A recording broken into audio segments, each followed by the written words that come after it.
and welcome to the December 14th, 2009 video version of Invested Central's Chart of the Day.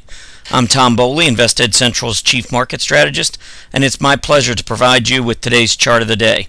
This Chart of the Day is brought to you by stochasticks.com, simply the web's best financial charts. Well, today we are featuring Rackspace Hosting, ticker symbol RAX.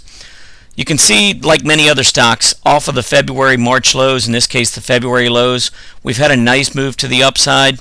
Really since the April and May lows, though, if you connect these lows all the way up to the low in early September, you'll see that we've been able to hold this uptrend line.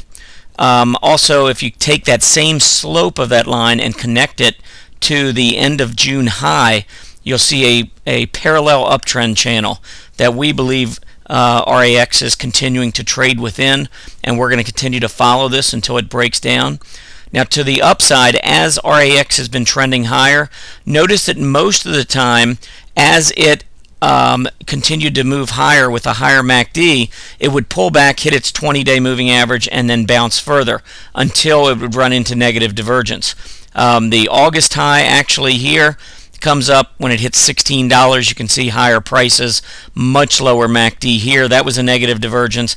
That sent it quickly back down to its 50-day and actually even a little bit below that. And then also in September on this move up, you can see the MACD was pointing straight up at this time. We came back, we tested the 20-day. When we went up to a new high in mid-October, notice clearly we have higher highs in terms of price, but notice the MACD was lower. So once again, we printed this long-term negative divergence. Doesn't mean that the stock is done moving up, but it does increase the likelihood, in our view, that you're going to see a little bit more of a pullback, perhaps down to test its 50-day moving average. And once again, you can see this stock did come down, test its 50-day moving average, and then move higher again. Now, at this point, we see the MACD continuing on each high to put in a higher high. So every time we get a higher high in price, we're seeing a higher high on the MACD. And even the recent pullback, the last few days, we've seen the MACD flatten to maybe pull back a little bit, but this still seems like a pretty strong divergence the way we look at it. Also keep in mind that as we've been moving higher throughout this uptrend, notice the volume trends have been very strong. The breakout back in mid-September occurred on what appears to be pretty solid accumulation, and then once again taking out this triple top in early December. You can see the volume also picked up on that surge and has died off quite a bit. The volume has, as the price has pulled back. Now, this triple top occurred right at about the 1960, 1970, 1975 area. So a pullback into that range certainly would be understandable.